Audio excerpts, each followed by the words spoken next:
Hello বন্ধুরা, আমি সুস্মিতা। নতুন আরও একটা ব্লগ ভিডিওতে সবাইকে স্বাগত জানাই। নতুন আরও একটা দিন তোমাদের সাথে শুরু করলাম। কে কোথা থেকে ভিডিওটা দেখছো এবং কেমন আছো অবশ্যই কিন্তু কমেন্ট করে জানিও। তো আজকে তোমাদের সাথে যে ব্লগটা শেয়ার করছি সেটা হচ্ছে বৃহস্পতিবারের ব্লগ আর কি। তো সকালবেলা উঠে এখানে যথারীতি আমার রেগুলারের যা কাজকর্ম সেগুলো আর কি করেই নিই। তবে একটা জিনিস না বললেই নয়, ব্লগটার শুরুতেই আমাদের জীবনে যে কখন কোন সমস্যাটা হঠাৎ করে এসে পড়ে, সত্যিই আমরা তার কিন্তু কোনো রকম কোনো আন্দাজ বা তার কোনো রকম কোনো ঠিকানা কিন্তু সত্যিই খুঁজে পাই না। তো তোমাদের পরে বলছি ঘটনাটা কি ঘটেছিল। তার আগে আজকে সকালে আমাদের ব্রেকফাস্ট হচ্ছে রুটি। যেহেতু বৃহস্পতিবারটা আমরা যখন একসাথে থাকি তখন ওই বৃহস্পতিবার মঙ্গলবারটা পুরোপুরিভাবেই আমরা ভেজ খাই, কিন্তু যখন বাড়ি আসা হয় বা কোনো কিছু হয় তখন আর সেই ভেজ খাওয়াটা আর আমাদের হয়ে ওঠে না। তবে অবশ্যই বৃহস্পতিবার যে ভেজ খায় আমি মনে করি যে আমার জন্য সেটা ভীষণই ভালো আর কি। তো সকালবেলা জলখাবার খেয়ে এখানে রান্নাঘরটাকে একটু পরিষ্কার করছি। এই যে জায়গাটা আর ওই যে জল যেটাতে রেখেছি জলের জারটা, ওর নিচে যে প্যাকেটটা ঝুলছে ওর মধ্যে রাখা থাকে হচ্ছে আমি যে আটা বেলি ওর সমস্ত কিছু। তাই জন্য আটার গুঁড়োগুলোও এদিকে পড়ে, আর সেই কারণের জন্য এদিকটা না ভীষণ নোংরাও হয় বলতে পারো।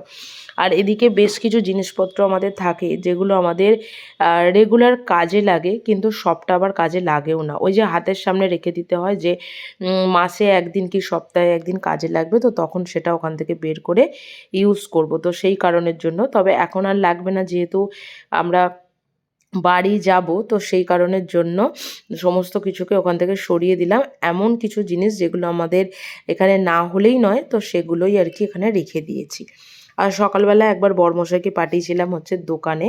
তো কিছু টুকটাক জিনিস যেমন ময়দা, একটু পনির, একটু সাদা তেল, দুধের প্যাকেট আর একটু হিং সমস্ত কিছু আনতে দিয়েছিলাম, কারণ আজকে দুপুরবেলার মেনু হচ্ছে আমাদের কড়াইশুঁটির কচুরি। তো তার জন্য কড়াইশুঁটিগুলোকে আগেই ছাড়িয়ে রেখেছিলাম। আর আদা দেওয়া হয়, তো আমার ফ্রিজে যেহেতু আদা বাটা থাকে তো আমি সেটাকেই দিয়ে দিই আর কি। একটু ধনেপাতা, একটু কাঁচা লঙ্কা দিয়ে কড়ার মধ্যে একটুখানি হিং ফোড়ন দিয়ে একটুখানি জিরে গুঁড়ো, সামান্য পরিমাণে একটু নুন দিয়ে আর কি পুরটাকে রেডি করে রাখছি, কারণ বাদবাকি অন্যান্য কাজকর্মগুলো আমার এখন আজকে হয়নি। যতটা পারি এই সমস্ত কাজগুলো না আমি সকালের দিকেই করে রাখি, কারণ 11টা বা 10:30টার পর থেকে আমার মনে হয় যে একটু রেস্ট নিলে ভালো হয়। তো যাই হোক, এদিকে জামা কাপড় শুকাতে দিতে এসেছি। তবে যে সমস্যাটার কথা তোমাদেরকে বললাম, তো সেই সমস্যাটাই তোমাদের সাথে শেয়ার করি। সেটা হচ্ছে আমার মানে যে গ্যাসের সিলিন্ডারটা লাগানো হয়, বিভিন্ন জন মানুষের বিভিন্ন টাইমে সেটা শেষ হয়। মানে কারো 2 মাস, কারোর 1 মাস, কারো 23 দিন, কারো 24 দিন। তো মোটামুটি আমার 60 দিন, পুরো 60 দিনের মাথায় আমার গ্যাসটা শেষ হবে। তবে এই ওভেনটা মানে সেট করার পর থেকে আমাদের একটা মানে গ্যাসের সিলিন্ডার মোটামুটি 55 দিন তো অবশ্যই যায়। আর আগে গরম জল হতো, সেখানে যেতে হচ্ছে 44 দিন। তবে এবারে আমাদের গরম জলটা গ্যাসে একদমই হচ্ছে না, হচ্ছে ইমারশান রডে। তো সেই কারণের জন্য গরম জল হওয়ারও কোনো গল্প নেই। তো হঠাৎ করেই দেখা গেল পুরোপুরিভাবে 24 দিন আগে আমার গ্যাসটা শেষ হয়ে গেছে। এই যে এখনও পর্যন্ত রান্না করছি এটাই আর কি দেখবেন, তারপরে আর নয়। তো যাই হোক, গ্যাসটা তো যখন শেষ হয়ে গেল, মোটামুটি 10 দিন আগে বা 5 দিন আগে বা 8 দিন আগে সেটা মেনে নেওয়াই যায় যে রান্নাবান্না একটু এদিক ওদিক হয়েছে। কিন্তু 24 দিন আগেরটা একদমই মেনে নেওয়া যায় না। তো যাই হোক, গ্যাসটা শেষ হয়ে যাওয়াতে আমি কখনো না ইন্ডাকশান ইউজ করিনি। তো যাই হোক, আমরা যেহেতু আর 1 সপ্তাহই থাকবো, তো বড়মশাই আমাকে এসে বললো ইন্ডাকশানটা যদি একটু শিখে নেওয়া যায় তাহলে মনে হয় খুব ভালো হয়। তো যাই হোক, যেমন ভাবা সেরকম কাজ। তো ইন্ডাকশানটাও রান্না করতে শুরু করেছিলাম, কিন্তু পরে দেখা গেল ইন্ডাকশানে রান্নাবান্না চাপানোর পরে কারেন্ট চলে গেল।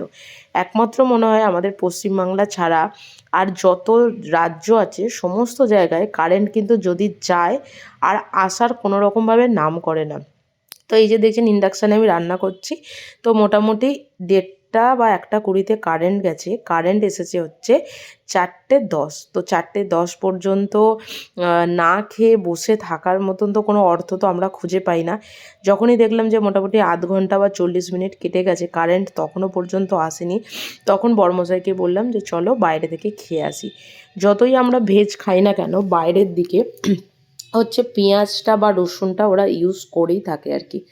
তো যাই হোক, কিছু করার আমাদের ছিল না, তাই রান্না বান্না এই যে এত দূরই হয়েছিল, মানে একটু জল দিয়ে এটাকে আরও 10 মিনিট ফোটাতে হতো, কিন্তু কারেন্টটা চলে গেছিলো। তো এই যে আমরা দুজন মিলে বেরিয়েছিলাম হচ্ছে খেতে। তো ওই টুকটাক ভেজের মধ্যে যতটুকু যা হয়, এই রেস্টুরেন্টে আমরা এর আগেও একদিন সকালবেলা ব্রেকফাস্ট করতে এসেছিলাম, তোমরা হয়তো জানো। তো এই যে দই বড়া, একটু চিড়ের পোলাও, ছোলা বাটোরা এইসব খেয়েই আমাদের সেদিন পেটটা ভরাতে হয়েছিল। এই ছিল সেদিনকার সমস্যা। তো যাই হোক, আজকের ব্লগটা এখানেই শেষ করছি। যদি কিছু ভালো লেগে থাকে একটা লাইক করো, শেয়ার করো, চ্যানেলটি সাবস্ক্রাইব করে পাশে থেকো। দেখা হবে নতুন আরও একটা ব্লগ ভিডিওতে। টাটা।